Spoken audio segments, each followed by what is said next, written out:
Donnie Houston.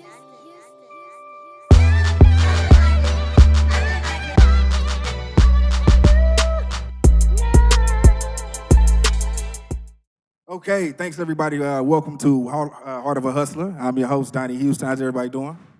Y'all good? Y'all can make some noise. It's cool. Y'all have to be still. Okay, so we're here at WeWork. Do we have any entrepreneurs in here before we get started? Entrepreneurs, make some noise. Aspiring entrepreneurs.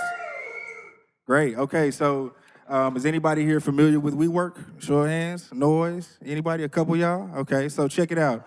WeWork this is a place, if you're an entrepreneur, you definitely want to consider getting a membership here and being a part of the WeWork family.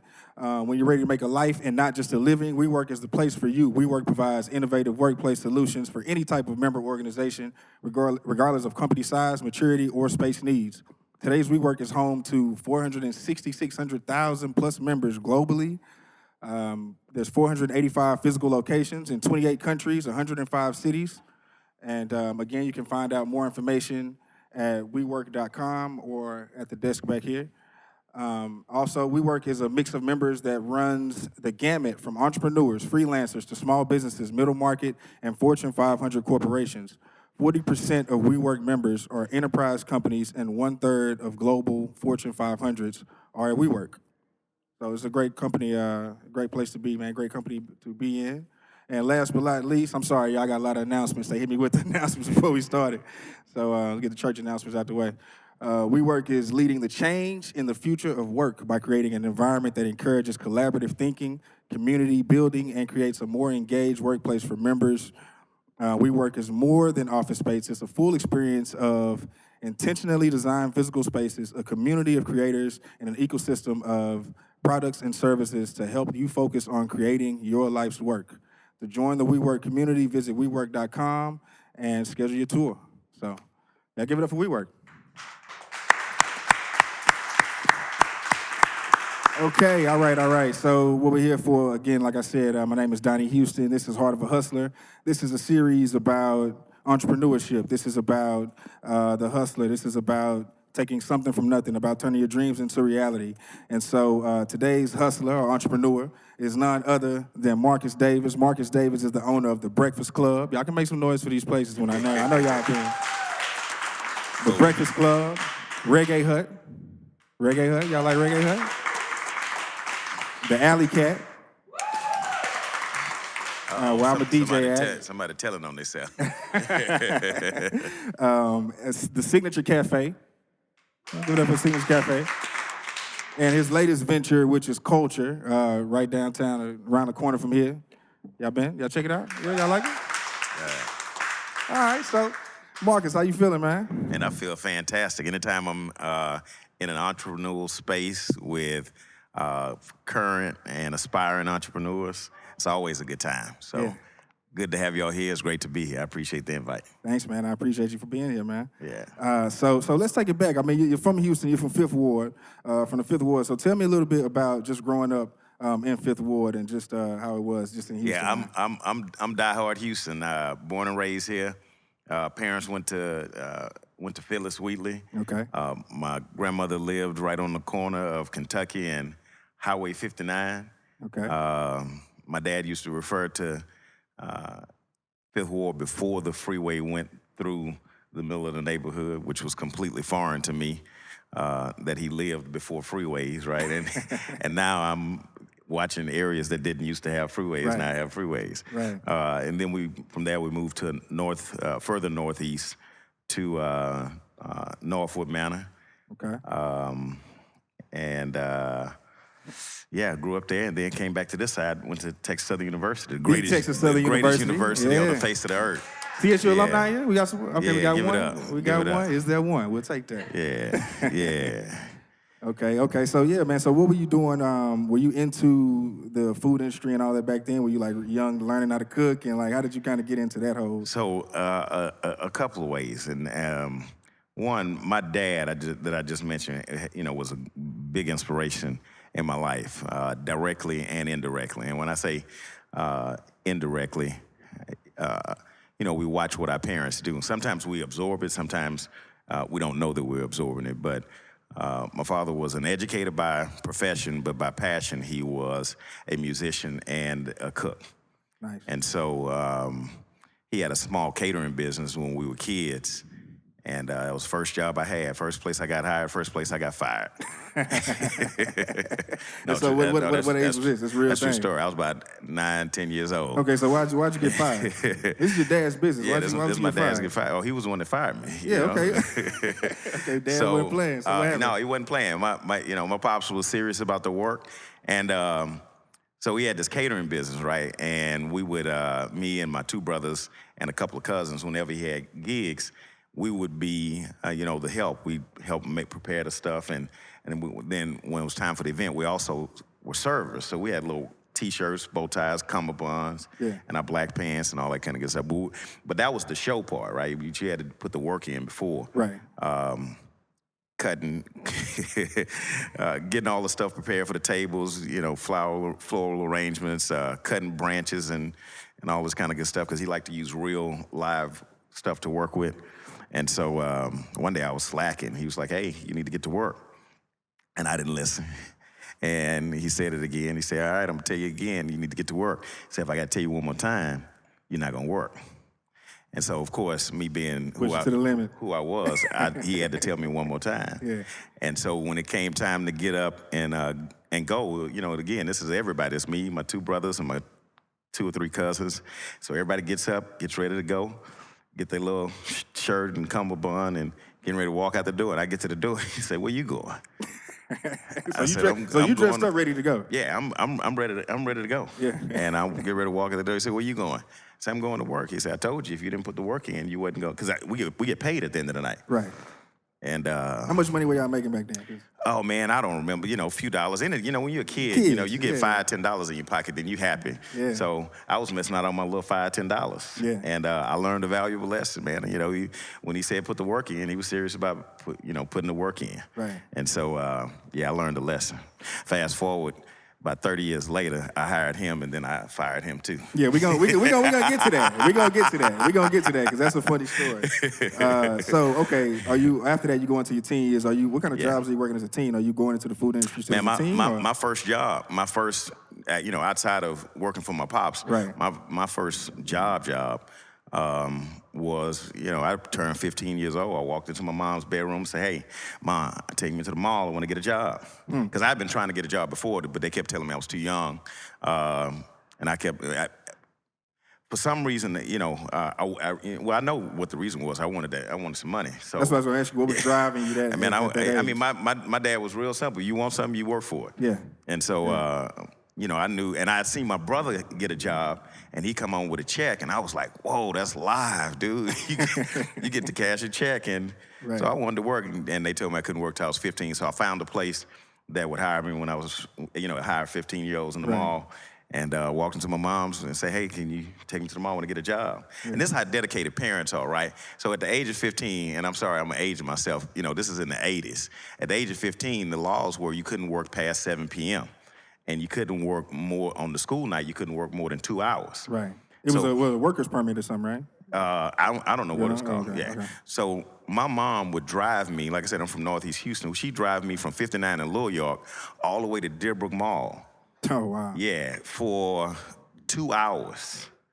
After she didn't work, her 8 to 5, she'd drive me all the way out there for me to work for 2 hours and then come on back. And so some days she would come back to the house, but some days she stayed.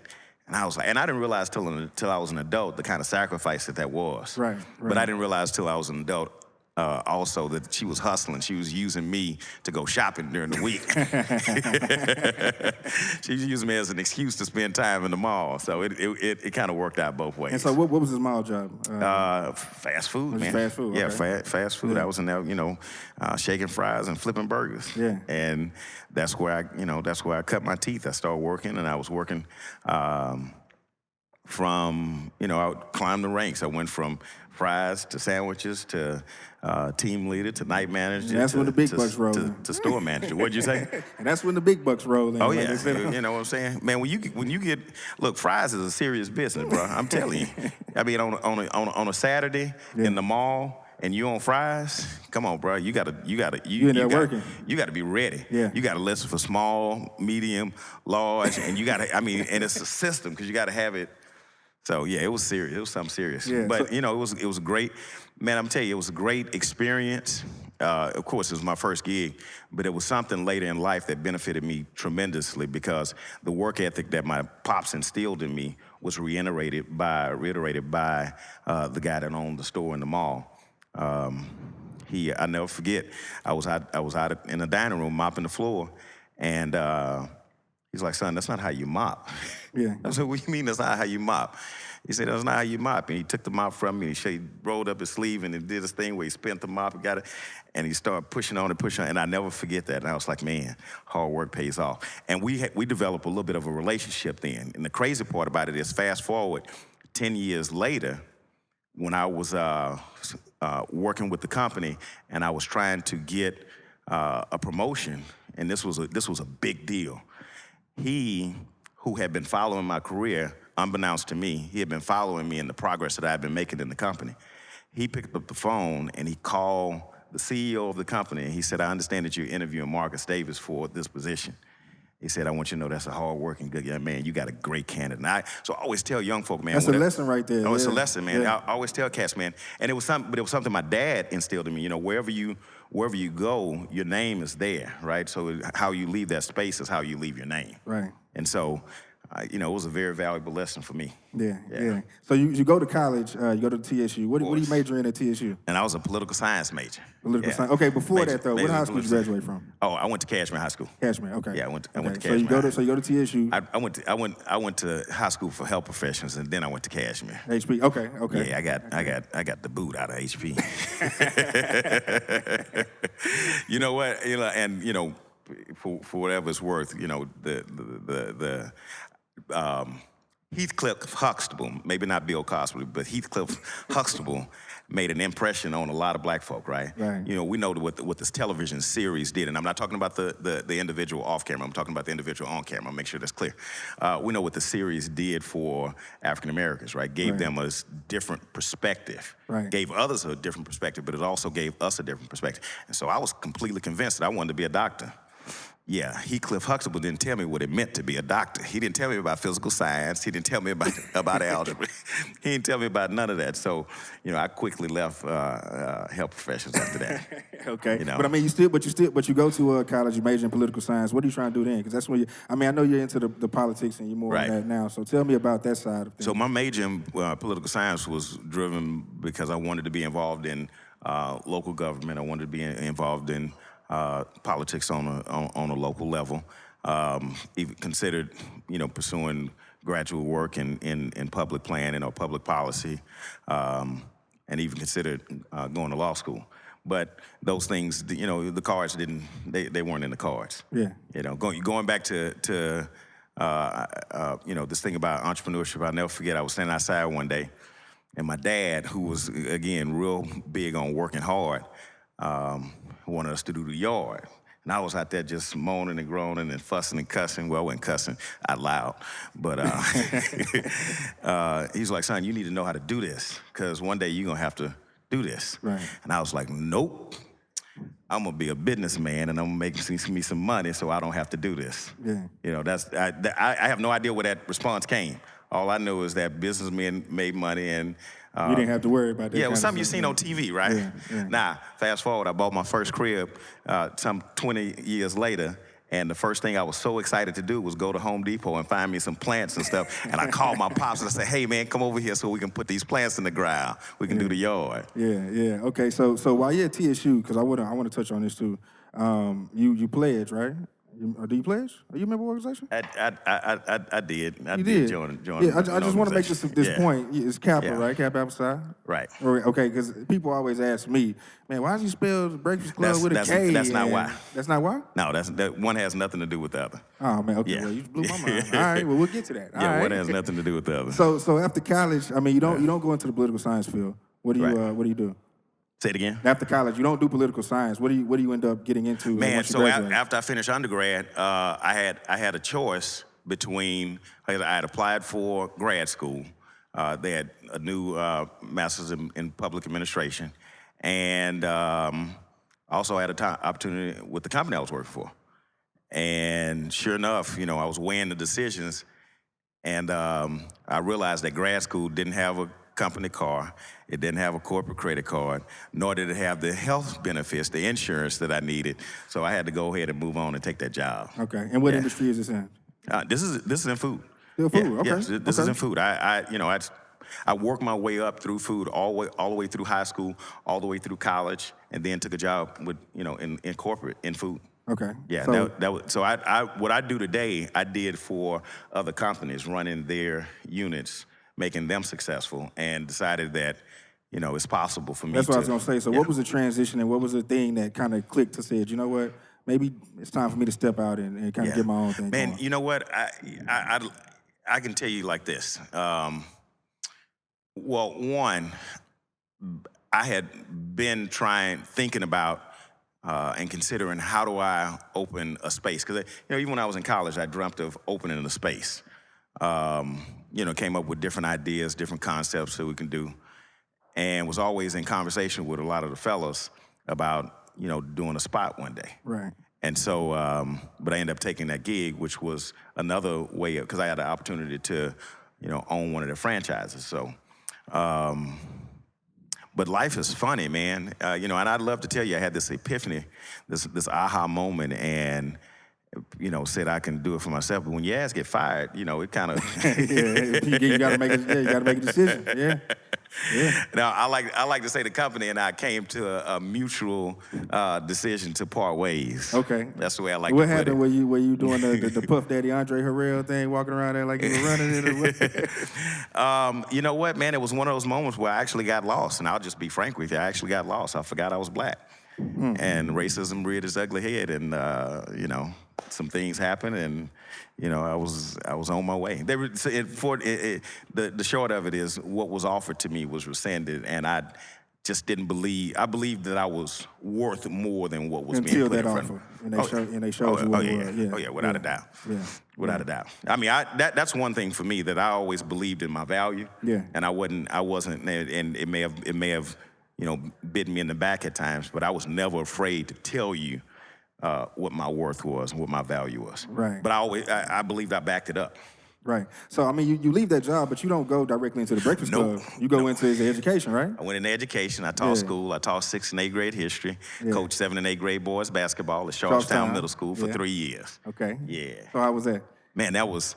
And more importantly, was that a thing to say intentionally, like, I'm gonna do this in the meantime? Or was it just, I'm just making stuff happen and then? So, I can't say that that's what it was.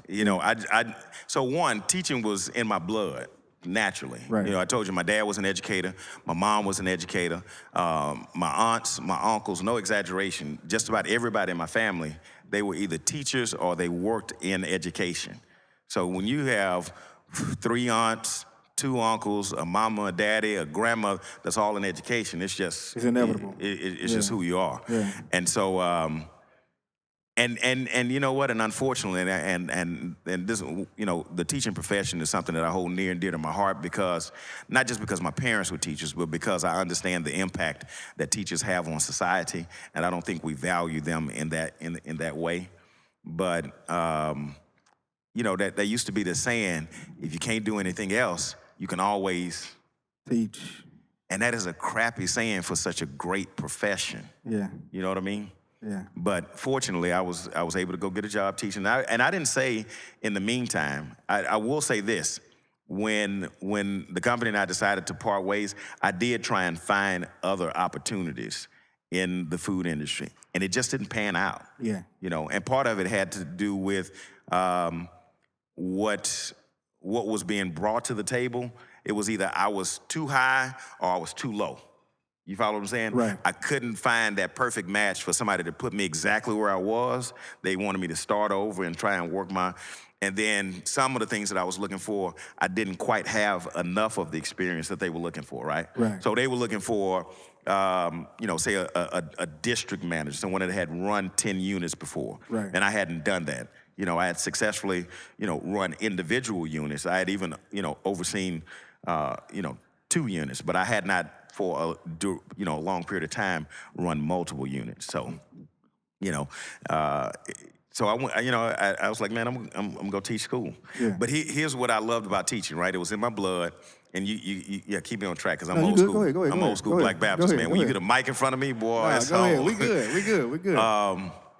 But teaching for me was great because I got to be with the kids. I got to do something that I thoroughly enjoyed doing, which was teaching them and having an impact on their lives. But it also gave me an opportunity, and this was one of the things I couldn't understand about when people talk about the teaching profession. It also gave me an opportunity to be an entrepreneur, right? Because you had so much time. Man, my time was crazy. I had 10 weeks off in the summer. I had 2 weeks off in the winter. I had 1 week off in the spring. I had every federal holiday off and every weekend off. That is absolutely crazy. So I started dealing real estate, right? I put my plan together. I was like, man, okay, if this is, and I try and prepare whatever my lot is gonna be, that's what I'm gonna do. I'm gonna move forward with it. If I had gotten back into the restaurant business, I got back into it. If not, I said, I gotta chart a course for this because that's just how I'm wired. I wasn't just gonna stay where I was. So I enrolled in grad school, in case I went into administration, and I started developing my real estate. I put a plan together. I said, okay, if I can get an X amount of pieces of real estate over the next 10 years, then I'll be good to go. I know what my residual income would be. I know approximately what the net worth would possibly be. And, and that's what I was doing. So I'd go to work during the week, and I spend my weekends, looking for rental property or checking on rental property. And I'd spend the summer, normally around the end of the summer, I would buy a place, and I'd spend the summer working on it, building it out, getting it ready, rent it out by the time August rolled back around. Right. And that's what I did for 3 years, and it was amazing, man. It was absolutely beautiful. So what happened with the real estate thing? Are you still in it, or you were in and out? No. So one day I'm and I all right, y'all might find this a little crazy. And I did this dawned on me one day out of the clear blue. Y'all, I used to be one of those guys who stayed up, and some of y'all in here too young to know what I'm talking about, but I used to be one of those guys. There used to be these late night infomercials that came on, right? Like, come to this seminar, we'll show you how to do it. You still see them today, but back then they didn't come on until after midnight or what have you. So I'd be up watching that stuff, right? And no joke, I watched the show, and I watched this guy like 3 or 4 times. I went to, I would go to the seminar, but when you get to the seminar, you know what they do, right? They tell you, we're gonna show you how to do this, we're gonna show you how to do that. For $79.99 yeah, just come in the month. back room and pay us an additional whatever, and we're gonna show you how to do it. I never wanted to pay the additional money. I don't even know if I had the additional money to pay, but I just wanted to get what they were giving me for free. Right. And so I kept watching this guy, right? And he kept talking and kept talking. He said, try this, try that. And so I tried it. I picked up the newspaper, I listened, I remember what he said. He's like, you need a black pen and you need a red pen, and you circle these kinds of property with the black pen and you circle these. Yeah, it was crazy, right? These kinds of property with the red pen. I sat there because I was already in the paper every day, right, looking for stuff. Sure enough, the deal he described, I went and did it. To a T. I had no idea what the hell I was doing, but I walked in that bad boy like I did. And, end up leaving with my first piece of real estate. It was a condo over off of Holly Hall. Nice. Now, that was with a little bit of education and a little bit of luck, but, the idea that I was confident enough to do it, that spoke volumes because if you don't build that confidence to go, give it a try, I promise you it'll never happen. Yeah. But after that, I started to study a little bit more, and I learned a lot more over the years. And, I didn't become a guru or nothing, but I learned enough to fit the plan that I was trying to work. Now, fast forward, how did that transition happen? I'm sitting down, I'm going through the paper, and I'm looking for lots for sale. So I had a system. I buy lots this size, or I buy condos for this size, something that I could afford, that I could either, go and get a small loan or pay cash for and rent it out. So I'm following my system. And lo and behold, I come across this ad that says restaurant. And so I started reading it, and it turns out there was this lady trying to sell like her equipment or the business. She had a little taqueria bakery. So it was an old convenience store that, how convenience stores are a convenience store, then you have the little deli side. Well, the whole convenience store part went away, and it was just the little. So she was trying to get out of it, and I called her. Because it was in the area that I had been looking at property, right? I had been looking at property in 3rd Ward. This old man had told me, he said, man, if you got a few dollars, he said, you got $3,000? I was like, hell yeah, I got $3,000. He said, well, you go down and you find you a lot over off, and he described the area, which was from Midtown, 3rd Ward / 4th Ward, all the way to 3rd Ward. So that's what I was looking at. But anyway, I saw this article. I saw the ad, and I called the lady, and she told me exactly where she was. And I was like, oh, I know exactly what it is, because, a friend of mine had a business like literally right around the corner. So I made an appointment to meet with her. I said, I'll meet you the next day. Now, at this time, I'm teaching school, right? And so my planning period butted up to my lunch period. So if you know anything about teachers, the classes are 90 minutes, so your planning period is 90 minutes, your lunch is 30 minutes. So I had a whole 2 hours off. So I finished all my stuff for the next day, handed it in, and got in my car, drove down to meet the lady. So the lady and I talked, and I was like, man, I love this. This is a great idea. It was great location, all that good stuff. The talk for the rail had started. So I left and went back to work, met the lady again one more time, left, went back to work, and when I went back to work, I turned in my 2 weeks resignation. And that spot was the Breakfast Klub? That spot was 3711 Travis. Wow. Yeah. Okay, so that's how I found the location, literally. So it started with just finding the location. It started with me looking for something else and finding that location and having that dream pocketed on the side, that plan, that idea that had been, still there. Right. Just didn't have a home yet. Right. But as soon as I saw it, I was like, oh, this is the home for what I've been thinking about. Yeah. Yeah. Okay, okay, let's talk about the name, because you said the K didn't have anything to do with Kappa, so I don't know. I'm clueless now. I don't really know. Look, the Breakfast Klub, is a play on words, right? Obviously I'm an 80s baby. Well, I'm really a 70s baby, but I grew up in the 80s watching 80s movies, and the Breakfast Klub movie was a popular movie, right? So when I was working on opening the restaurant, y'all come on in. We've been waiting for y'all. When I was working on opening the restaurant, working on my business plan, working on the concept, there was a recurring question, right? Which is, what's gonna set you apart? What's gonna distinguish you from everybody else? And, I got that question from, the bankers. I got that question from potential investors. I got the question from people I was just telling about the concept, people who I was asking for business advice. Everybody kept asking. I was like, man, if that question keeps coming up, I need to find out what the answer is, right?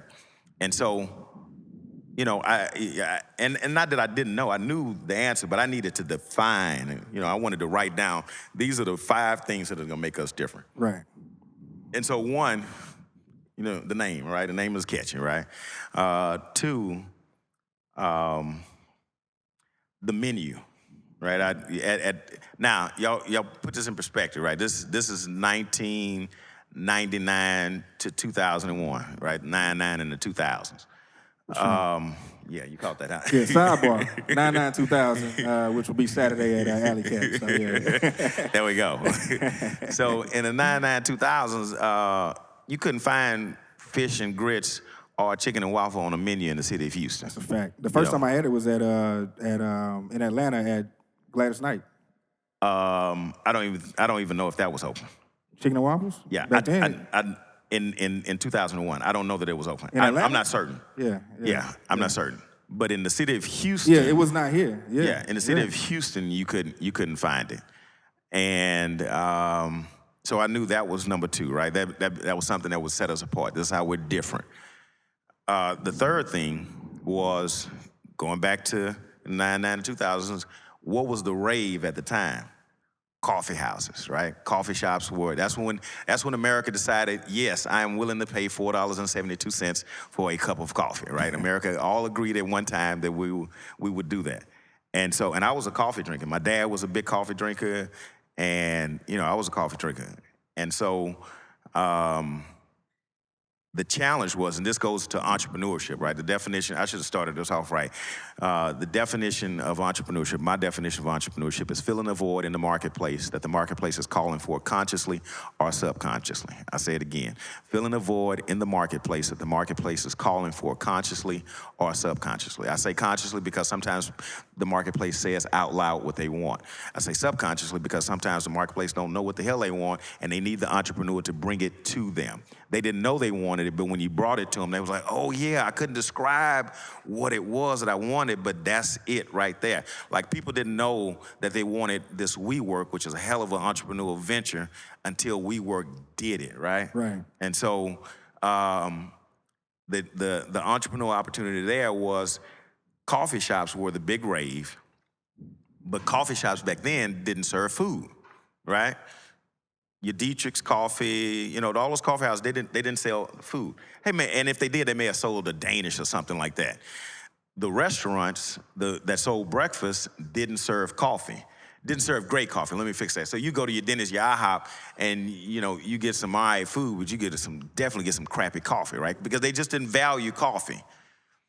And so, which is why the coffee houses were successful. And so the goal, and many of you may not know this, the goal was to create a coffee shop with food. And so that's why our first motto was the Breakfast Klub, the coffee shop that just happens to serve great food. Nice. And to this day, and y'all tell me if I'm lying, to this day, I don't know of one place where you can find fried pork chops and eggs and a caramel macchiato on the same menu. No, tell me. If you do, let me know. But I'm just saying, that was the goal, to fill that void. So when we first opened, how many of y'all been to the Breakfast Klub? All right. Y'all can make some noise for that, Breakfast Klub. Yeah, it's cool. Yeah. So y'all know that, you know that section right by the door it's got like 15 chairs in it. It's a little sectioned off from the back part of the restaurant. When we first opened, that section was not a dining section.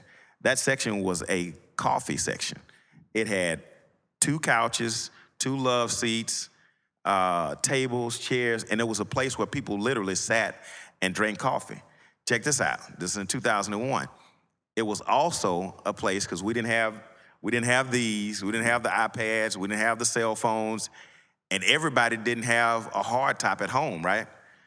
Man, y'all look at me like y'all don't know what I'm talking about. That's because y'all don't. We didn't have a desktop at home, right? So you had to find a place to go work on a desktop, right? And so they called them cyber houses, right? Where you go find a place that had a computer and you sit up and you work on that computer.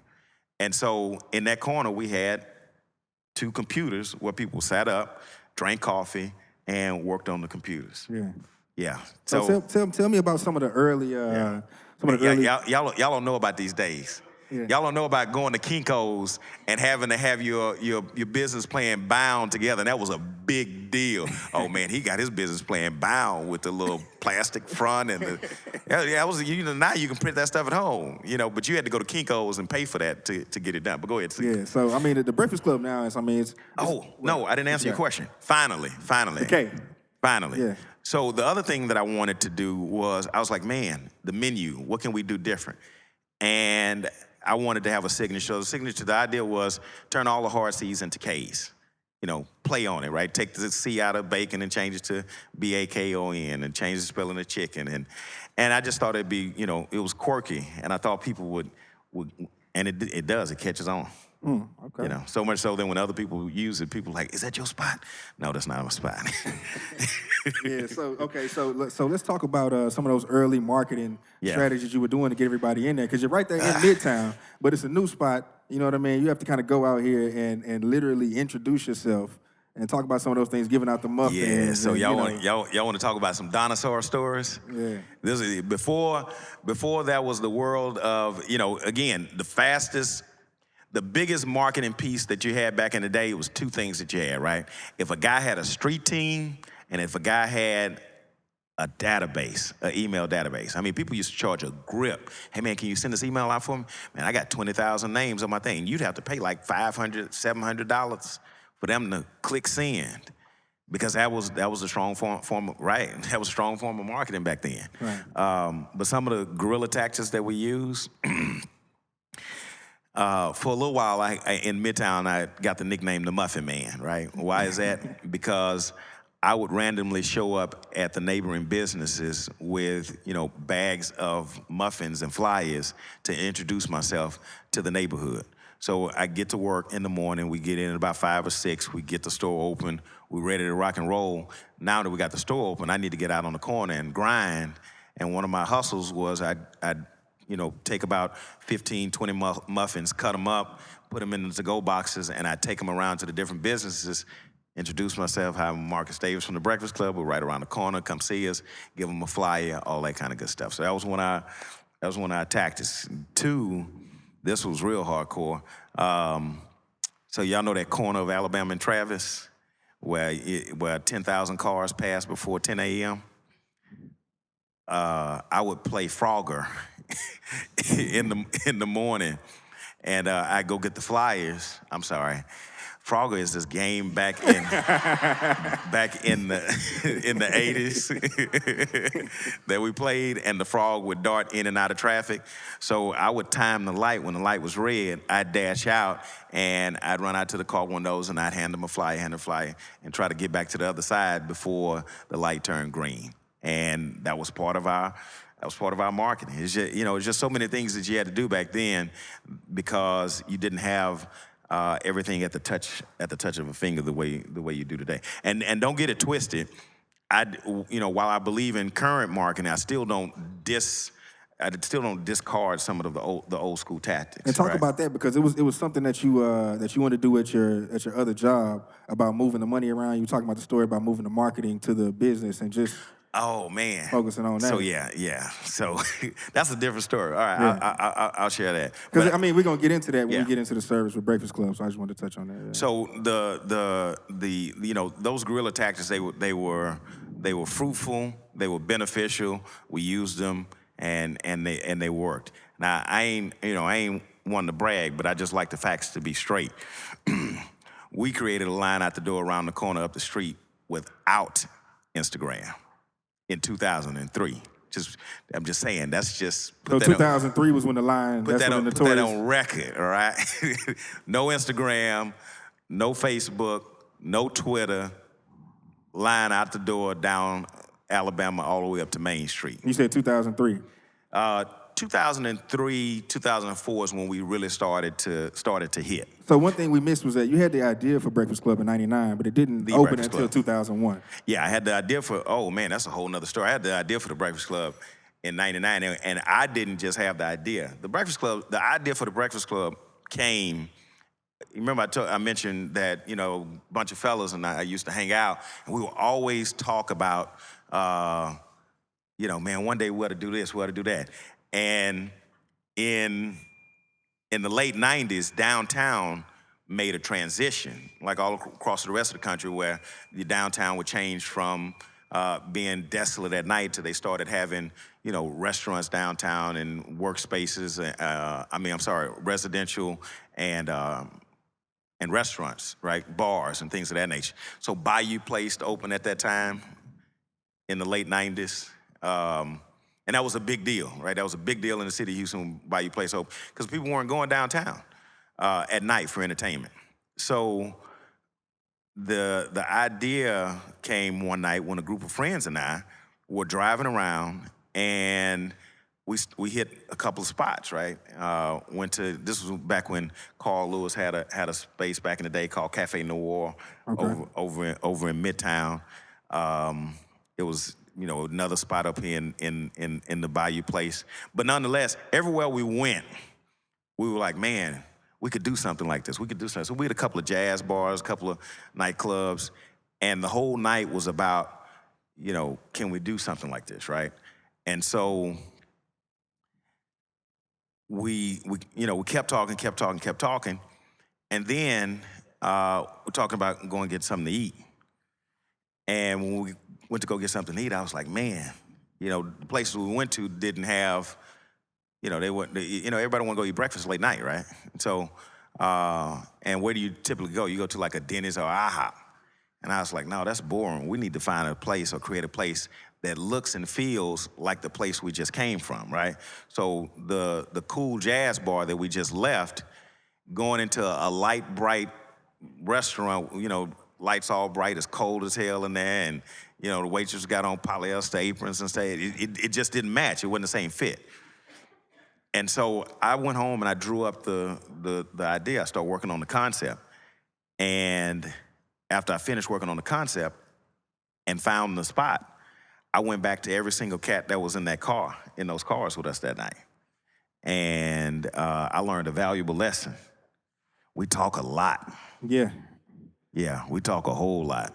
And that's no disrespect to anybody. I just realized at that time that, a lot of people like to talk about a lot of stuff, but only a few people like to actually do the stuff. Like, y'all give a round of applause for yourself tonight, because you're here, and you could have been anywhere else in the world, but you're here because you want to do that next thing. And so, I learned, and I used to be offended by it, but I just learned that everybody ain't got it. If everybody had it, then everybody would be doing it, right? Mm-hmm. And so the role of the entrepreneur is not just an option. The role of the entrepreneur is actually a necessity, right? Because other people need to see and other people need to experience, and it's only going to come, that sight and that experience is only going to come through the entrepreneur fulfilling their role. I know there's a term, a religious term, called the doubting Thomas, right? And that's because, in the scriptures it said, it kind of downplayed Thomas not having faith without seeing and touching. But the reality of it is most of us, draw a level of faith from seeing and touching, right? And so the entrepreneur has to create that space that people can see and they can touch in order that they may believe. Yeah. You follow what I'm saying? Definitely. Yeah. Definitely. So I'm sorry, we ran out of time. Come on, let's go. We good. Okay, so 2004, Super Bowl comes. Yeah.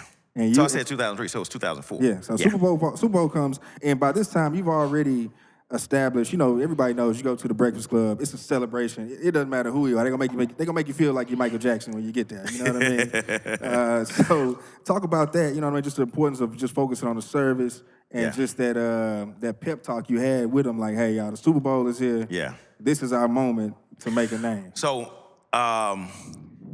going back to your question earlier about what I was describing about what's going to set us apart. One of the things that I wanted to do was make sure that, and I'd seen a number of restaurants, particularly small startup restaurants, be victims to this issue, right?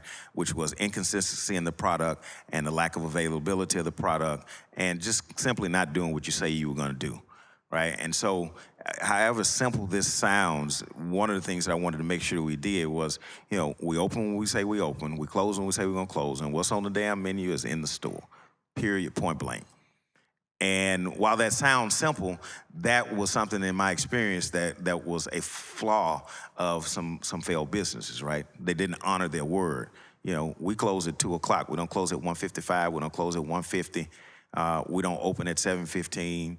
If y'all ever see Miss Jackie there, Miss Jackie, when I first stopped coming to the restaurant at 7, giving them the opportunity to open the store, she still called me every morning at 7 o'clock, say, Mr. Marcus, it is 7 o'clock and your doors are open. Because she knew I was, if I showed up at 7:01 and the doors are not open, then we got some issues. Grit's gonna be flying everywhere. But nonetheless, so I just believe in those things, but I also believe that in that old adage that word of mouth was the best form of advertising, right? I believe if you give good, we set out to have a national brand from day one. This wasn't by happenstance. We didn't hope, we didn't just all of a sudden get national recognition. When I drew up the plan, my goal was to have a restaurant in the city of Houston that you knew across the country. That was the goal. I knew it was possible, and I wanted to see it happen. I'm a Houston guy, And I'm in the car one day, and this guy is rapping about, balling out of control, and he named all these places that he goes and where he balls. And, he named a place in New York, and named a place in Chicago and DC and LA. And when he got to Houston, he named a chain restaurant. I fell out of the car. I was like, that's not who we are. And that's why the Breakfast Klub has to open. So, we wanted to have that national recognition. But I believe word of mouth was the best form of advertising. And the best way to get the word of mouth is to give a great experience. Quality product, quality service, and deliver that consistently. Whatever business you're in, whether it's retail, goods, services, make sure your product is of the highest quality. Make sure that your service is the best that it can be, and make sure you do those two things consistently.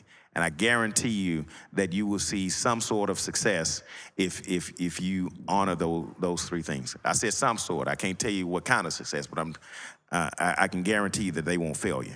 And it was something I believed in. What you were referring to earlier, when I was in corporate, one of the reasons I was able to climb the corporate ladder so quickly and so well was because I made a deal with my supervisor.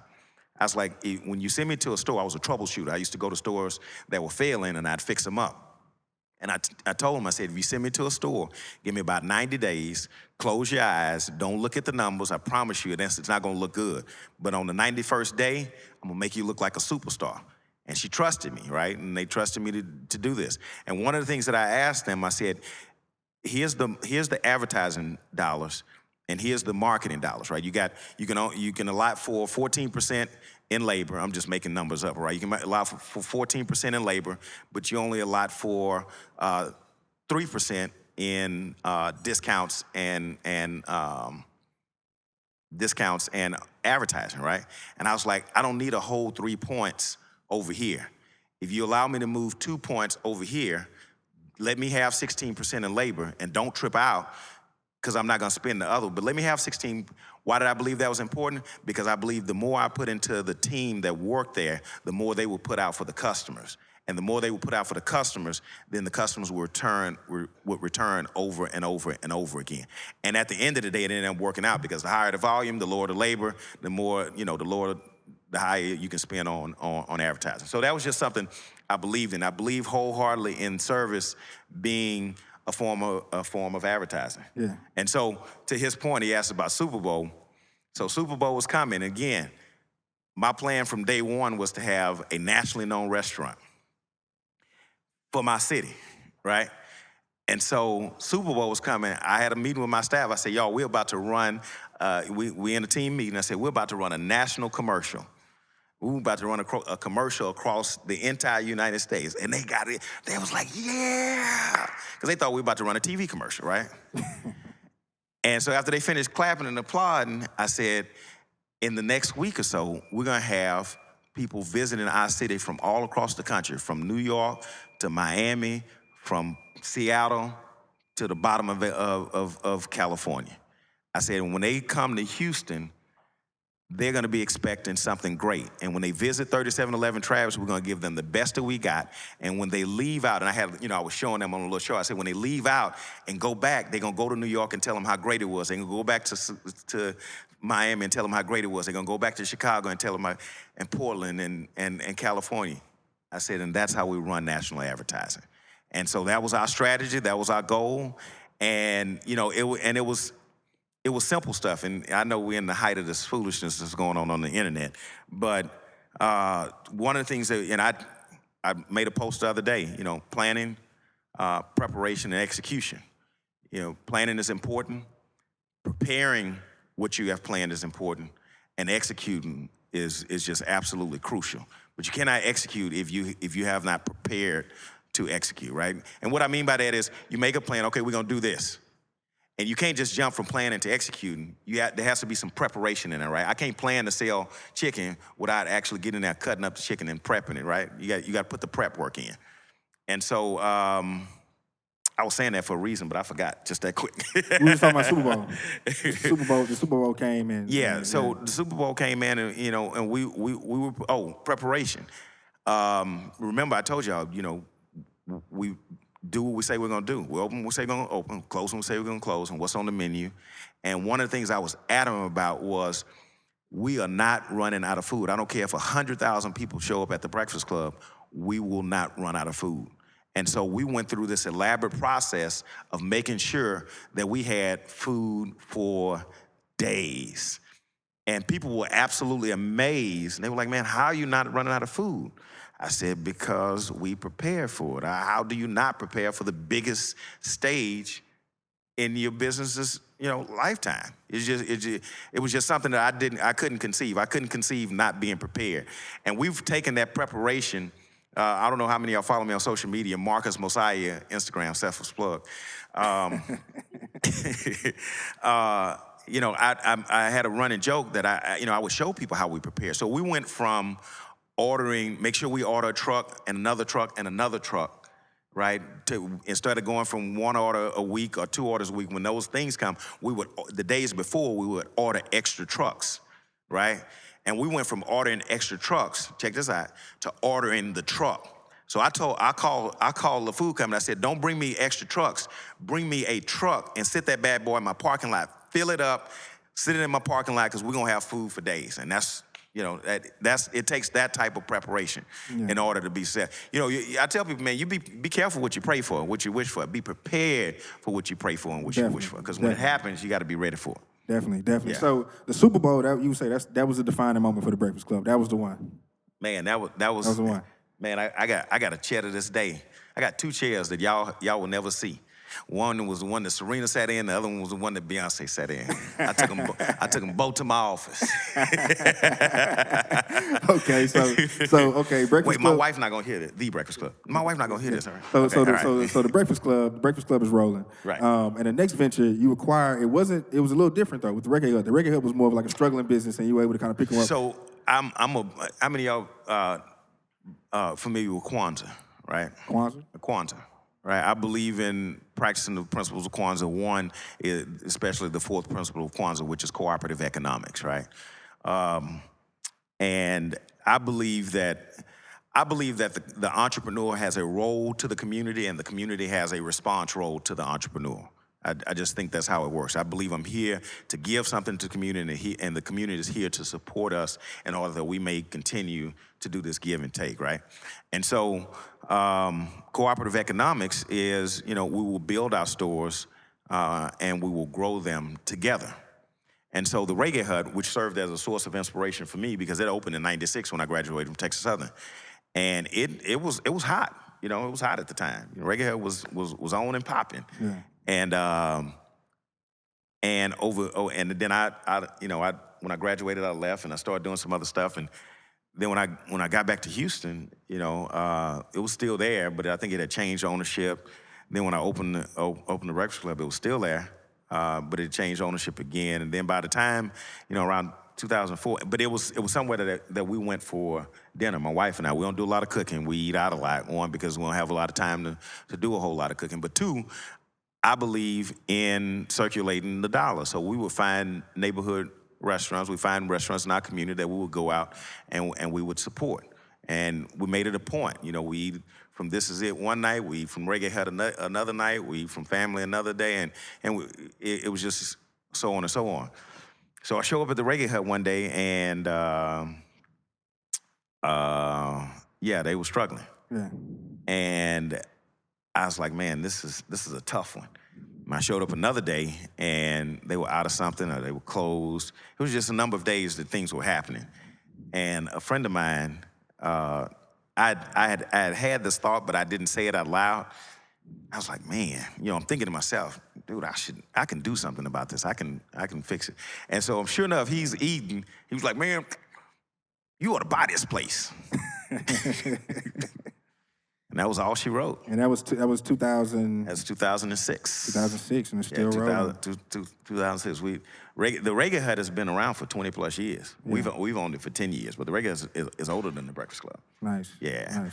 And so, what I tell people is that, my belief in cooperative economics is serious. And I tell people, hey, we took the money that y'all put into the cash register at the Breakfast Klub, we took it out, And we went and saved and established another business in our community. And here we are, 10 years later, that bad boy is still up and running, blowing and going, got the best Caribbean food in the city. Y'all give it up for Reggae Hut? Fight me. Okay, all right. So we really only got like maybe a couple minutes left. So we're gonna run through it. Does the Signature and the Alley Cat get acquired at the same time? So it's crazy how that worked out. So the Alley Cat, I believe in paying homage and respect to people who came before you, who were a source of inspiration to you. And man, that were these guys, man. This guy named Craig Allen, and he had a restaurant called Norris Cafe, and I worked there for him, and it made an impact on me, made an impression on me. Then him and some other guys opened a restaurant in the 90s called Fusion Cafe. I don't know if anybody remembers that. It was a restaurant called Fusion Cafe, but they were kind of like some pioneers because they were doing stuff in Midtown and downtown before it was Midtown and downtown, right? And then they opened a spot called the A Bar, right? And did all this, wild and funky stuff, right? It was just, and I was a young cat, but I was impressed with what they were doing. And so, I've always been impressed with what they were doing and thought, that what they did had an impact on the city and had an impact on me. Because today, the place where Fusion Cafe is now our place, and it's called the Signature Kafe. And the place where the A Bar is our business as well, and it's called the Alley Cat. And it's kind of my way of paying homage to the cats that paved the way, that came before me. Check this out. This is crazy. This is real crazy. I mean, the A-Bar used to do live stuff, right? I mean, it was this real, swanky. They did poetry. It was real cool. It was the neo-soul era. It was live. But they also used to throw parties, like tent parties. And one night they threw a tent party behind Fusion Cafe in this parking lot. And Biz Marquis was DJing. And so we out in the back in the tent, and Biz Marquis is DJ. I'm like, this is so dope. Fast forward, 15 years later, we do this thing called block parties in that same space. And who's gonna be there this weekend? Biz Marquis. That is. Bam, dope. I dropped it on y'all. It is. Okay, so we've done Breakfast Klub, we've done Reggae Hut, we've done Signature, we've done the Alley Cat. Yeah, and I wanted to answer your question. So I was working on the Alley Cat, and Signature Cafe, Fusion had closed, and this other restaurant came in. It used to be called Julius Cafe, and I was like, man, I'd already told the bar people. I said, when y'all ready to go, let me know. I'm interested in the space. Did the same thing. So I was literally working on the Alley Cat, had a conversation in the back alley with the lady that owned Julius, and struck a deal, and I literally had to put this on pause to go, and we bought them out. And I was like, yes. So because it just all worked out together. It all worked out together. So you got literally the Breakfast Klub is right there. You got the Signature, Alley Cat, all in the same spot. All in the same spot. And so your latest venture, Culture. Tell me about Culture. So Culture is, I just left the James Beard House in New York. And for those of you who are not familiar, the James Beard Award is the equivalent of the Grammys or an Oscar for an actor, right? So if a chef wins a James Beard, wow. So there's a young brother that's from here, Chef Jonathan Rhodes, who was invited to do a dinner. He's a James Beard nominee. He was invited to do a dinner, and I was fortunate enough, he asked me to be his guest, and I was fortunate enough to go up and support him for that. And while I was there, I was like, man, this is a great night. This is a fantastic night because there were three, he's a rising star in the culinary world. There were two other African-American chefs that were there. They're also rising stars in the culinary world. One is Chef Don Burrell, who is the chef at Culture. Nice. And it said a lot to me because he was representing the food of our ancestors, and he was standing flat-footed and broad-chested and boldly talking about our place in the culinary world in this nation. And I was like, man, the ancestors are proud right now. So Culture is just a way of us telling our story of our cultural contributions to this nation through food, music, and art. Because for so long, African Americans weren't we didn't tell that story, or we prevented from telling a story, or ashamed to tell a story, or what have you. You know, you got a period of time where African American chefs that were trained chefs, they didn't cook what their grandma made, right? Because the culinary world told them, don't you do that. Right. If you do that, I'm going to pigeonhole you and only think you know that's all you can do. So the chefs wanted to show that I'm classically trained. Right. And then culture vultures came and, you know, act like that they grandma created this, but your grandma was nursing on my great grandma's bosom while she was learning how to make this. You understand what I'm saying? Y'all get what I'm saying. You know, that woman ain't learned how to make that food without my grandma. Just saying. Anyway, you know, and you know, you start seeing all these things around. We discover, you didn't discover nothing, Jack. Anyway, we just wanted to participate, and now it's happening across the country. I'm excited. You know, I just left a restaurant in D.C. called Kit and Ken, where this brother is telling the story of Afro-Caribbean food. There's another brother named Waterdough in Seattle called June Baby. He just won the James Beard Award, representing the food that, you know, his grandmother used to make, and taking the skills that he has now and putting it with what his grandparents did. And that's the same thing we're doing at Culture. So I'm just happy to see it's happening across the country in different cities where, you know, we're able to tell these stories. Because you got, you know, if you think about the role of the service industry, the food industry, but the service industry in general and the food industry in particular, how many of y'all seen The Butler? Y'all saw The Butler?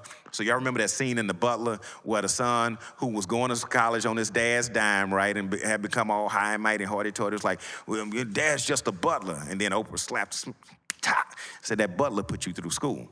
And that's a good story in our community where the waiters and the waitresses, really waiters, made the money and could afford to put their kids through school, and they produced the doctors and the lawyers off of those service jobs, the chefs, the cooks that worked in these restaurants. But it was not sexy, it wasn't cool. Then when you got it on TV, then it was sexy and cool, right? Yeah. And so, so that's how culture came. You know, food, art, and music. So we work on presenting great food. We also work on delivering great jazz music, a cultural contribution to this all, and art. Nice. Okay, okay, is there anything, what do you have coming up? Is there anything next, man, you want to talk about, or you kind of got some stuff on tuck? Or what's next for you, man? I mean, you have a lot going on, man. And I know you're not asleep. I know you got a trick up your sleeve. I know that for a fact. Next is the block party Sunday with Biz Marquis. Y'all need to be there. I just paid the bill, so I need y'all to be there. Yeah, for sure. What's next, man? Last year I was convicted of sleeping on an entrepreneurial dream, and I got to tell y'all that happens, right?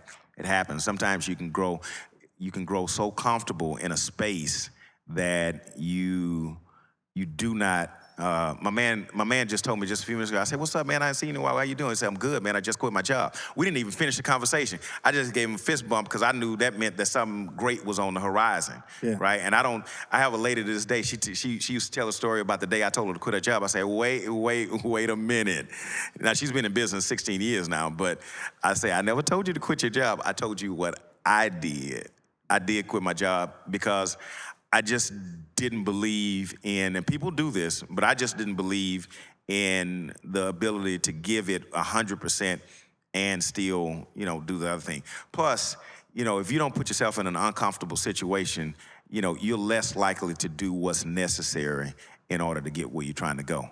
So if you always know that, you know, my bills are paid because I got my other job and I got, you know, so my goal was, I left insurance, but my goal in starting my business was I got to get enough revenue to get insurance, right? I got to get enough revenue to pay these bills. And so, you know, I had to get uncomfortable for a little bit. So I got comfortable in a space. I had this idea that I came up with 11 years ago. I also do radio and TV. I do commentary on television, and I do radio on Magic 102.1. And so I had this idea of a radio/TV show that I wanted to do called Fish, Grits, and Politics. And so I came up with the idea. I started jotting it down and, got a neat package and I put it away.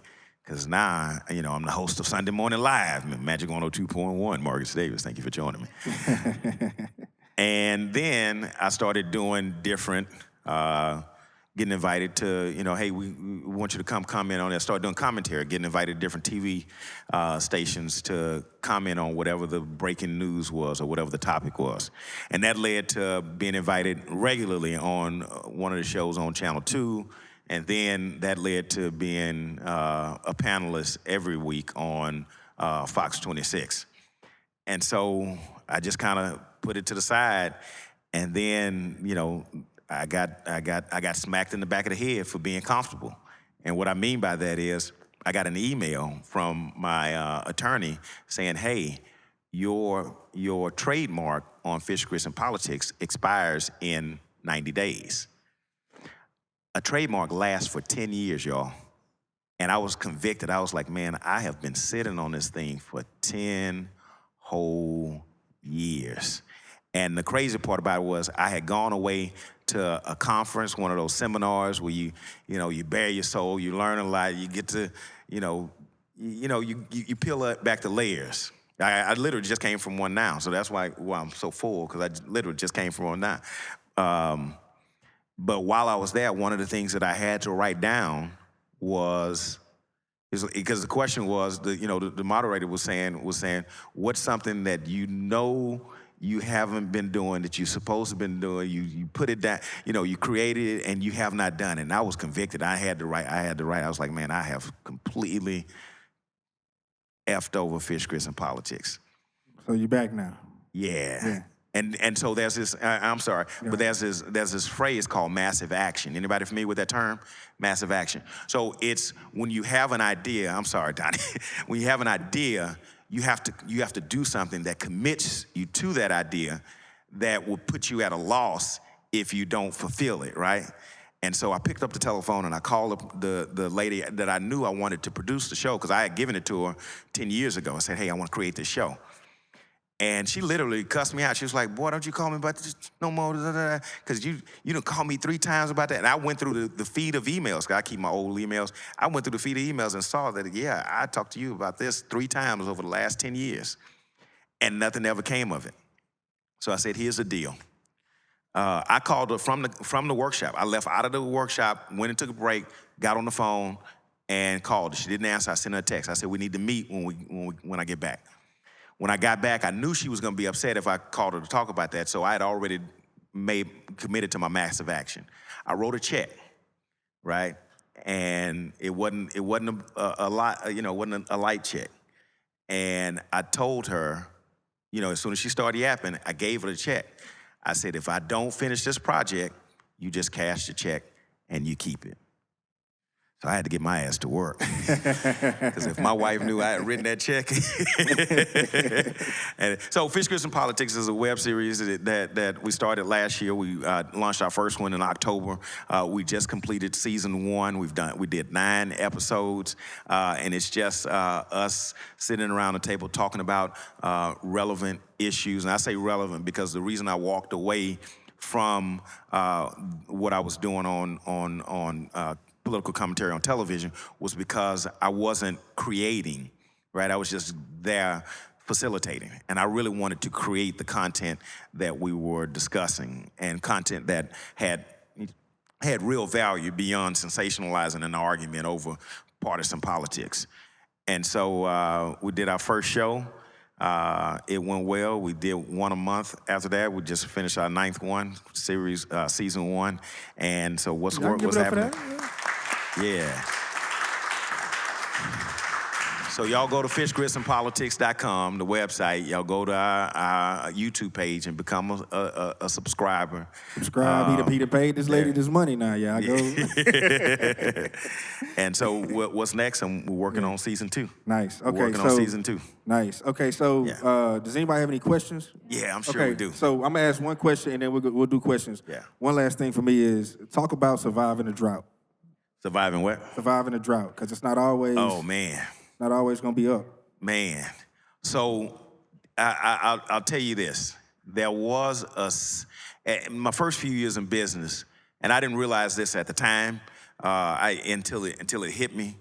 There was a period in the year where I would always go through this stage of, oh, what the hell am I gonna do? You know, about to hit the fan, right? Because, you know, I know the slow season is coming up, the taxes are coming up, you know, everything is happening, and it was normally around the first of the year, right? Because typically in restaurant, the beginning of the year was always the slow time, right? That's just the season. People stop, everybody go on a diet, and then everybody broke from spending their money, so you got to get ready for that. And man, you know, about the third year, when I was in this stage of fret, you know, something just hit me. It was like, dumbass, you're gonna do the same thing you did last year, right? And it just put me in the mindset of, you know, you've been here, you've done this, just do it again, right? And prepare for it. So that was one way of dealing with the season of drought. The other way is, no pun intended, man, you gotta hustle. And also just how we talked about too about and we're gonna get to the question to get out of here. How we talked about too just on the pricing and how that plays effect in being able to cover, you know, when a hurricane comes. Because people complain, oh man, the Breakfast Klub overpriced, you know. I mean, all right, so in 2008, I got my MBA. Y'all give it up. Y'all give it up. Educated black man, y'all give it up. It was a street MBA. Yeah, I got my ass kicked in business, big time. I mean, like, you got to think about this. In 2007, gas prices went through the roof. And then food prices went through the roof. And food prices had hit an all-time high. It hadn't been that high since the 1980s. It was the fastest escalation that had happened since, I don't remember what it was, since the Great Depression or something crazy like that. And I was in the middle of 2 business deals, and I mean, literally everything hit the fan all at once. And I couldn't raise the prices. You know, I was literally not profitable, right? Because, you know, we're in there working, selling grits, and because they raised the price of food so high, and then they added that fuel surcharge and all that kind of good stuff, you know, we working for free. And so, you know, I called one of my mentors, and man, I was in it. I mean, you know, snot was down my nose, and I'm calling him like, hey, man, I need you to tell me how to get through the drought. Right. And basically what he came and told me, he showed up at my door. Man, I don't think I've ever told this story publicly. I mean, I've told it, you know, before, but he showed up at my door, and he was like, what's all this crying about? What you fussing about? And I told him, I said, I'm in a dilemma. I can't raise my prices as high as my food cost is going up. And he just walked in there, he was like, let me tell you what the problem is. Your price is too damn low. You need to fix your pricing. And I was like, but I can't raise it that fast. I'm gonna lose business there. Stop all that damn crying. If you wanna be in business, you need to fix these prices and fix them right damn now. And so I did, and I learned a valuable lesson. You know, I'd never ever price for today. I learned a valuable lesson. I price what we're worth, and I price for tomorrow. And yeah, we took some flack, but here's one thing I'm confident about.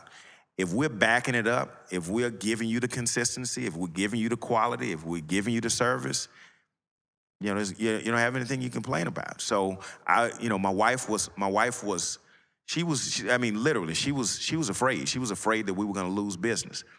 And I told her, I said, if we stand by who we are and make sure we are consistent in our quality and in our service, the people will stay and we will grow.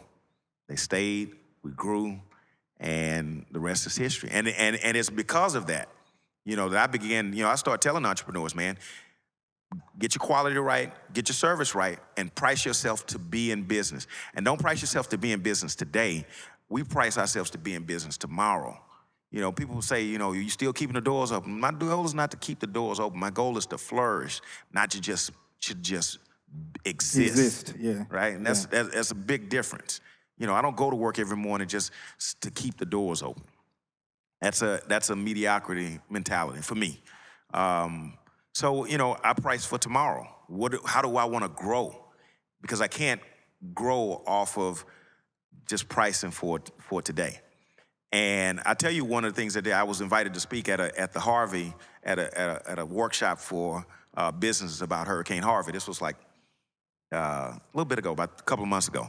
And I walked in and I shared with them, how to survive the drought, right? How to get through these tumultuous times. And you got to think about this, y'all. When Harvey hit, literally, we lost 6 figures in revenue. You got to think about that. Y'all seen what our lines look like on Friday, Saturday, and Sunday, right? So between the Breakfast Klub, the Reggae Hut, the Alley Cat, literally, we lost 6 figures in revenue. You can't just recover from that, right? The only way to survive that Be prepared for it. is to be prepared for it. Yeah. So one, you got to have cash reserves in the bank.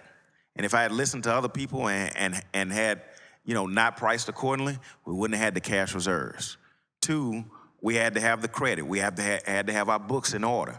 Why? Because we could go to a lender that was doing disaster loans and say, hey, but we had to be prepared. We had to have our books in order. We had to have our credit right, and we didn't have to get it right. It was already right? We had to have the insurance, right? We had to have the right insurance that covered us the right way. We didn't start out with the right insurance.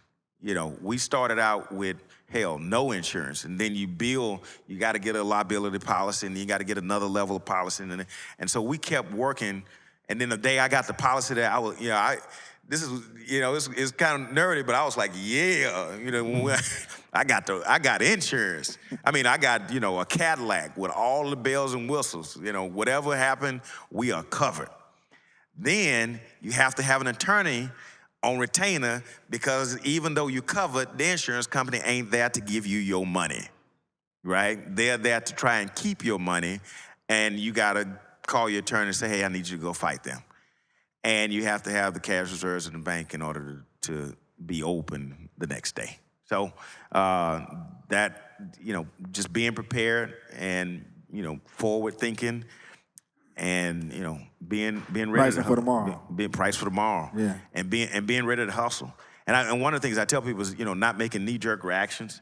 I know a lot of times when stuff not going well, people want to automatically cut.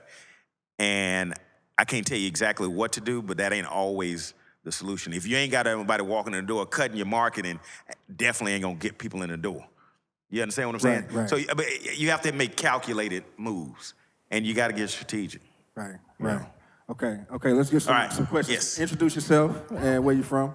There's a mic. Lovely. Yeah. So I've been down here for 2 years, and when I think about the establishments that you have, of course, it's the food and the quality and the service like you described, but it's also these very distinct entertainment experiences like Poetry Lounge on Sundays, Miriam Echo. How do you find those distinct voices, or do they find you? It's a combination, and I don't want to be cliche, but so what's the saying? If you build it, they will come, right? So it's literally a combination, right? And it's about vision. I haven't harped on this enough, y'all, but vision is like incredibly important. And when I say incredibly important, I get asked all the time, on a Saturday morning when the line is out the door and the restaurant's full, people ask me, they say, man, did you ever, yes. Before they even finish answering the question, you don't even know what I know what you're about to say. You about to ask me, did I ever think this was gonna happen? And my response quickly and abruptly is yes. And I even added on to that, I saw you here before you saw yourself here. I envisioned this and embraced the vision fully. And to your point, there were a number of things that I saw that the community was calling for, right? And I wanted to feel those voids. I knew what I wanted as a consumer. I had listened to what other people wanted as consumers, and I wanted to buy the Alley Cat, to open the Alley Cat, because I wanted to create a space where we could have. I just told you the Biz Marquee thing. It made an impact on me, and I knew we needed that again in Houston. And I wanted to create it. So it's a combination, seeing what the marketplace is looking for and fulfilling it, and then receiving it when somebody else brings something to you. Because I've had people bring stuff to me. I just happen to be in the position to do it. Did that answer your question?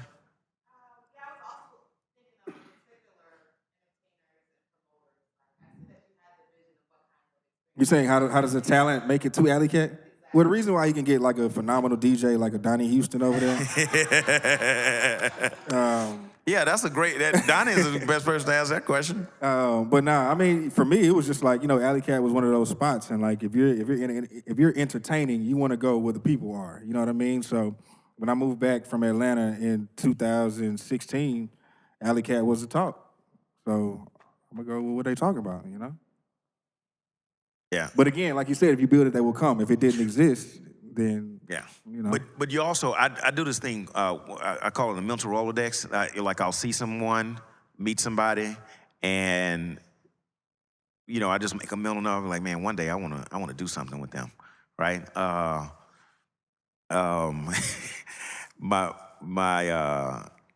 That number of people, somebody that worked on our staff, I met him, I was impressed with him. I was like, man, one day, not today, because today ain't the day, but one day. And when the time came, bam, Marion. I saw Marion performing at somewhere. I was like, man, one day. And so the day happened, and this was before I even had the Alley Cat, and but I knew that was the vibe that I wanted in that space. And as fate would have it, we got the space, we opened up, and this woman that I had watched tear a house down in a bar, up this road, it became her home. Yeah. And I would say too, from that other side too, like he applies that whole like service and just all that. Like Marcus is cool to work for. You know what I'm saying? So of course you're gonna stick around when the environment is cool. Yeah, and it's about fortitude, being willing to stick to it. So when we created culture, one of the things I wanted to do was make a space, because the Alley Cat is different, right? The culture is created specifically for musicians and music lovers, right? Not what we do at the Alley Cat. You understand? And when I say music lovers, people who are listening for notes. You understand what I'm saying? So it's a jazz spot. It's a real jazz spot. And so it was created because I'm a big lover of jazz, and Houston has some talented musicians from Houston, from your Jason Morans to your Robert Glaspers to your Chris Daddy Daves, Bernice, who be home playing with Common next week. To Jason Lee. I mean, it's just a ton of great. I know I'm missing somebody, and if they listen to this, they go like, man, why you didn't call my name? My bad, bro. I mean, there's just a ton of them, and I wanted to create a space where they had a place to come and do real jazz music. So and a space to birth the up and coming artists. We're right down the street from HSPVA. And so we've had some young jazz players. We had a group playing the other day. I said, come on, y'all, let's take a picture. And it was like, you want to take a picture with us? I was like, yep, because probably 10 years from now, one of y'all going to be on the Grammy stage, and I need to be able to pull this out. Case in point, Robert Glasper, those cats was in high school at a PVA up the street from the Breakfast Klub when we first opened. And a couple of them came and gigged at the Breakfast Klub. So it's all about vision, and it's all about putting it into place, putting it out in the universe, and making it happen. I hope I answered your question. Okay. Who else? Yes. Cool. Question. So you talked about, I love the definition of entrepreneurship Thank you. that you gave. And just a couple of seconds ago, you talked about trying to figure out what the market wants. I work with WeWork Labs, which is our accelerator here, an incubator. So I was wondering if you could share a little bit about some practical strategies or tactics on how to read the market and trying to figure out what they want. Because, I can leave today and try to figure it out and try to feel the market. But what are some techniques that you can share with us? Simply put, and I hope I can answer this in a way that helps you. Listening and looking, right?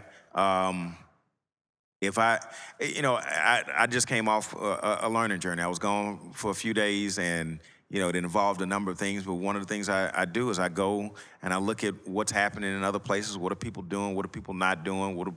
And listening. It's funny. I'll go to another restaurant, and I'll see one of our customers there, and they're like, "What you doing here?" I was like, "I came to see what you doing here, because obviously there's something here that attracted you here." So I got later this day. She said, "Why you always blasting me?" Because I inbox her and ask her questions. So why you always coming for me when I make these posts? I was like, "I'm not coming for you. I just see you make these posts, and I want to learn from you what it is, because I see you're a consumer, and I want to learn what it is that you like." So looking and listening. Going and looking at spaces, looking at places, looking at what people are doing, looking at what they could be doing. WeWork came around because somebody looked around and saw the executive suite model wasn't really, that it could be done in a different or a better way. I'm paraphrasing how they did it. I don't want to take any claim for it. But it's looking at what the marketplace is doing and listening, because people will flat out tell you, they'll flat out say, "Man, we need this, we need that." The term entrepreneur is not, it didn't originally have anything to do with dollars and cents. It didn't have anything to do with, a business plan or a P&L. The term entrepreneur in its original entreprendre, and, of course, that the root word there being entre, I don't speak French, but I'm saying it with a Spanish accent, so forgive me.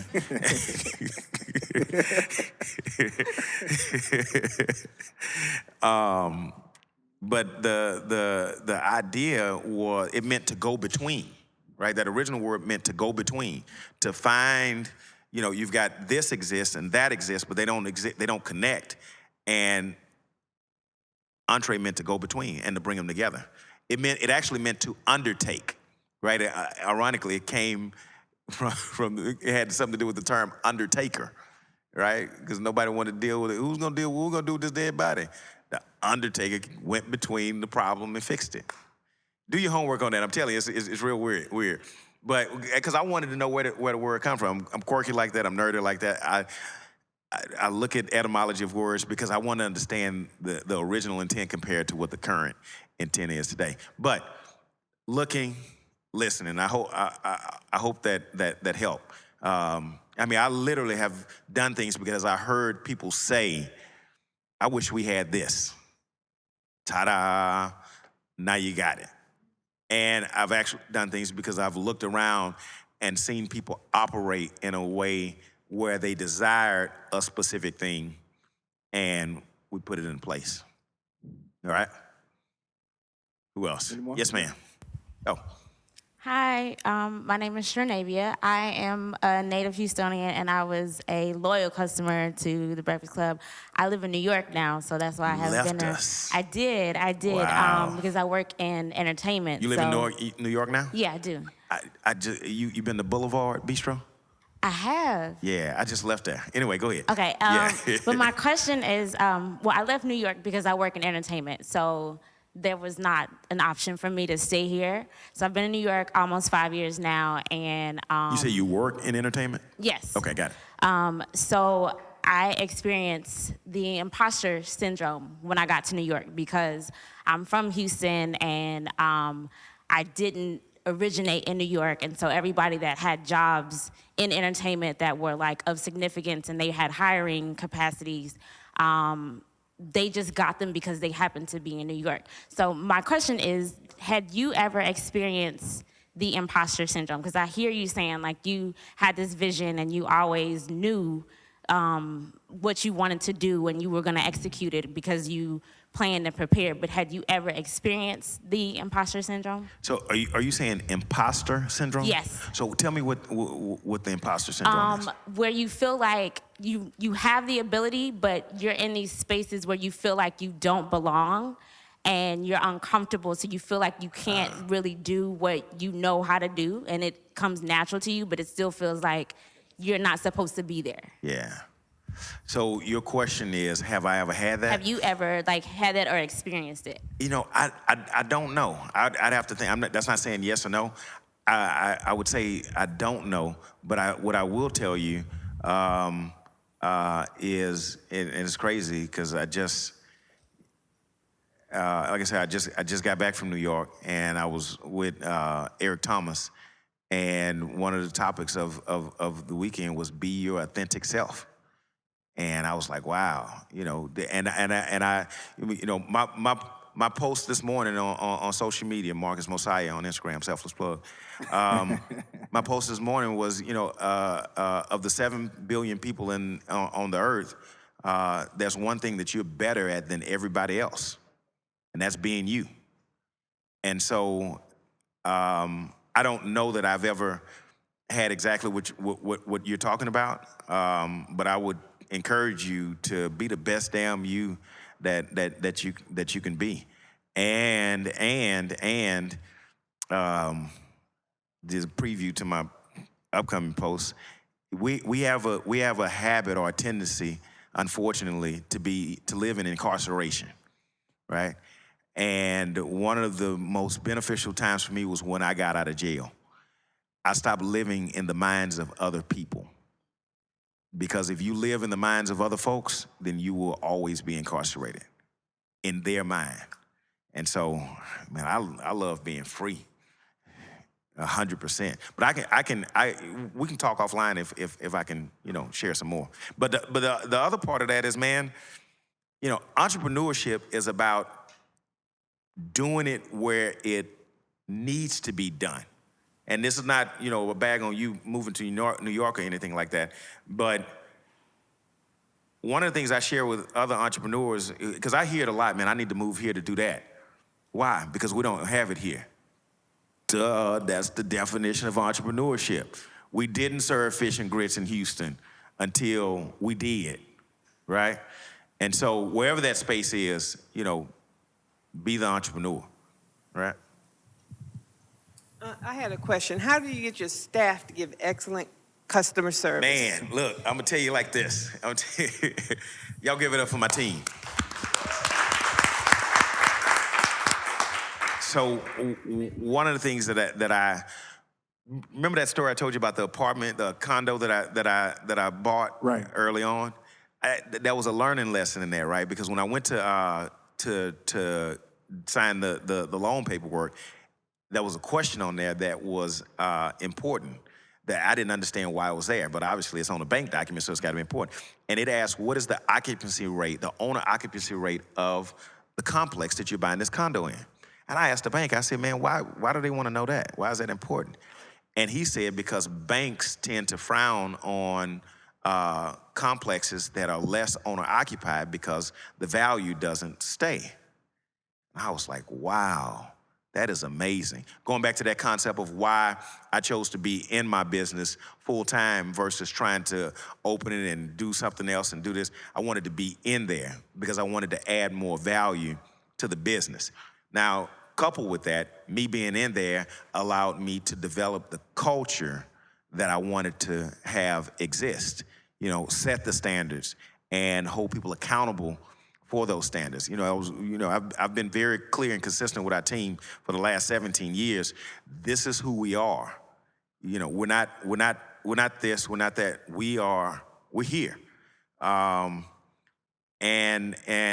we hold them to that. But the other part of it is, you know, I've shared with my team the importance of, you know, one of the challenges of the entrepreneur is the ego, right? The ego can get involved, and I did this, and I would share with my team. I said, man, hey, do y'all know how long it's been since I fried chicken or made some grits? So what I told my team was, hey, there's a line outside the door around the corner, and they're coming because of the work that you do. They're coming for your product. They're not coming for me. They're coming because they heard about how great of a job you do. So I share with them and communicate to them that this is their work. This is their product that they're putting out, and to take some pride in what they were doing.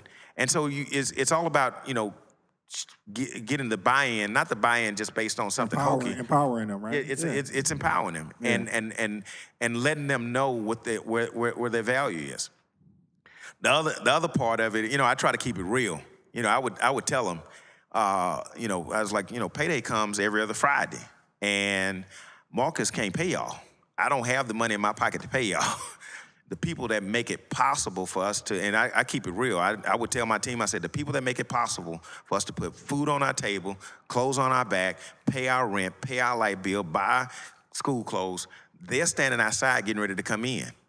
And if we want to make sure that they continue to help us support our livelihood, we've got to make sure we show them a good time.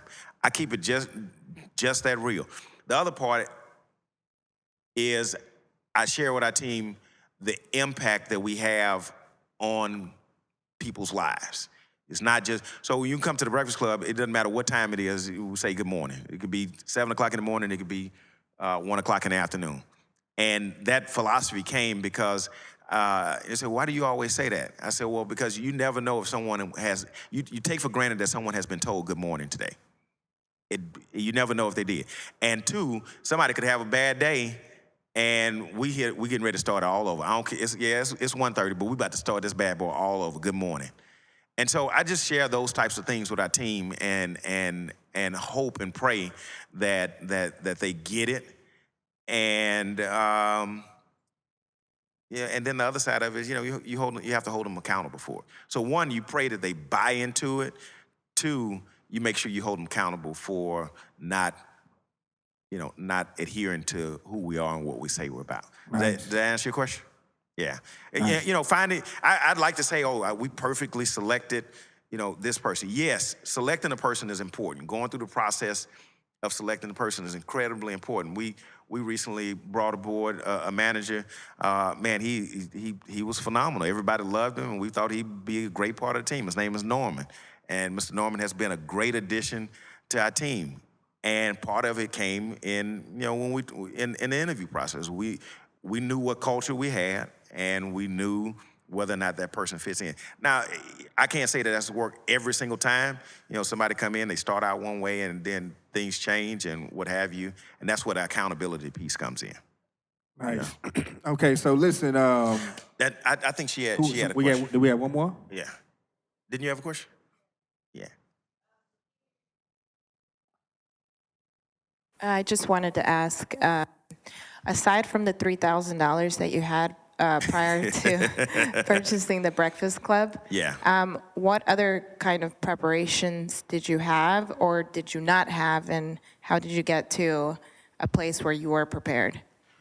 So, all right. Thank you for that question. My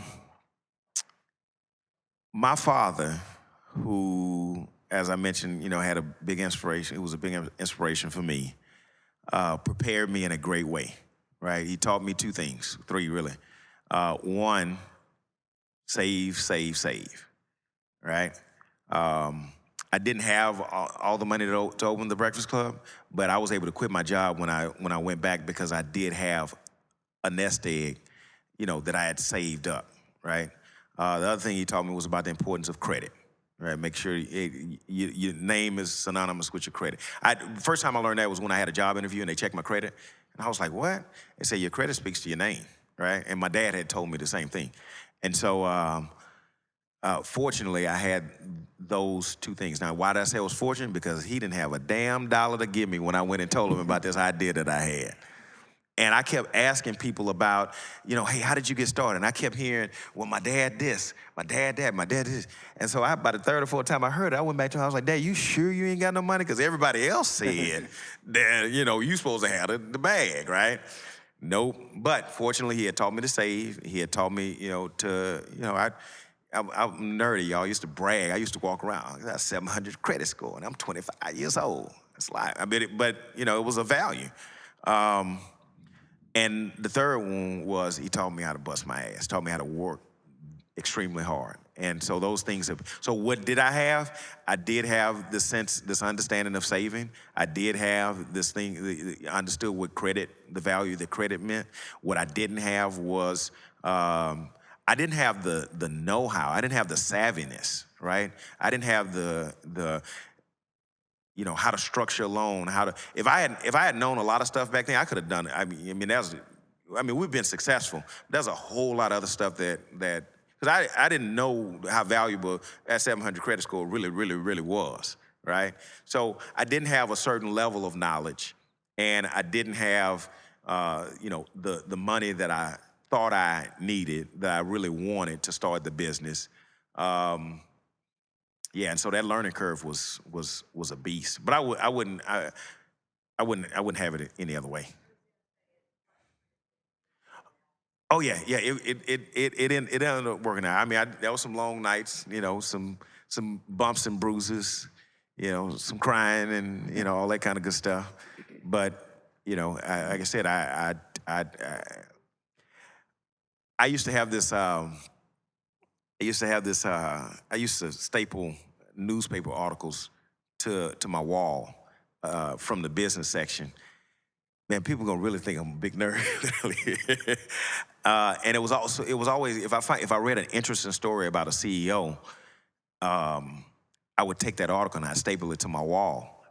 And so there was this one particular article that talked about the CEO that had brought a company from the brink of disaster.